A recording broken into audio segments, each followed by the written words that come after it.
Le travail a officiellement commencé. 2 nouvelles émissions pour Cyril Hanouna sont en préparation.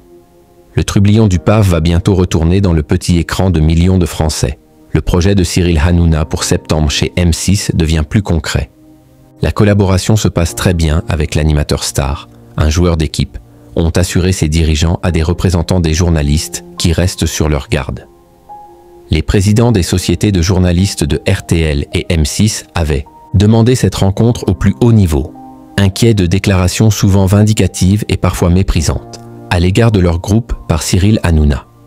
Le roi du clash officiait jusque fin février sur la chaîne C8, puis en mars en poste en ligne. Il avait promis avant septembre une diète médiatique et n'est plus présent que sur les ondes.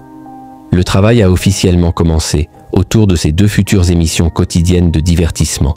Pour Fun Radio et la chaîne Buffe 9, dans le groupe M6, rapportent les représentants du personnel mardi dans un message interne qu'a pu consulter l'AFP. Si le choix des chroniqueurs n'est pas encore arrêté, les discussions ont débuté autour des aspects concrets, décors, lieux de tournage, lignes éditoriales notamment, leur ont précisé mercredi dernier David Larramendi, président du groupe, et Hervé Bérou, directeur de l'information. Les fondamentaux du projet restent inchangés depuis le départ, apolitique et sans conflit. La collaboration se passe très bien, dans le même esprit que celui défendu initialement, leur a-t-il été souligné. Ainsi, il y a 2 postures, croire ou ne pas croire, et il faudra juger sur pièce.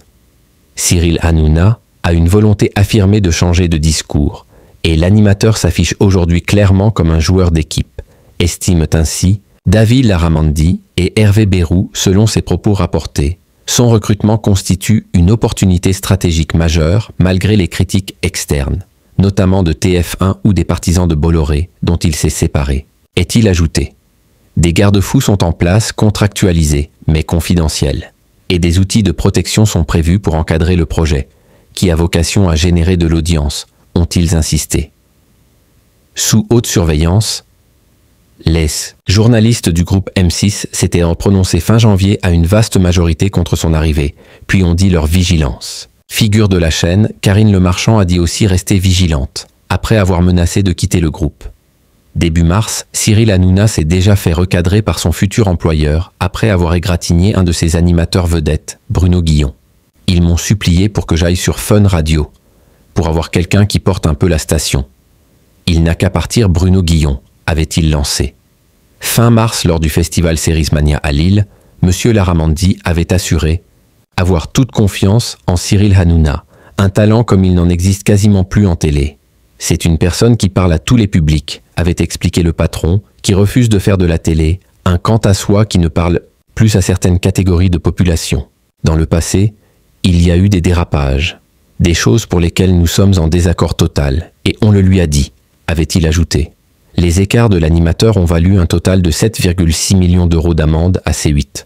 La chaîne, dans le giron du milliardaire ultra-conservateur Vincent Bolloré, a cessé d'émettre fin février après le non-renouvellement inédit de sa fréquence par l'Arcom, le régulateur de l'audiovisuel. Au fil des années, l'émission Touche pas, à mon poste, TPMP, animé par Cyril Hanouna, avait pris une tournure de plus en plus politique. Soutenu à droite et à l'extrême droite, boycotté à gauche, Cyril Hanouna lui-même n'écarte pas une candidature à l'Élysée en 2027.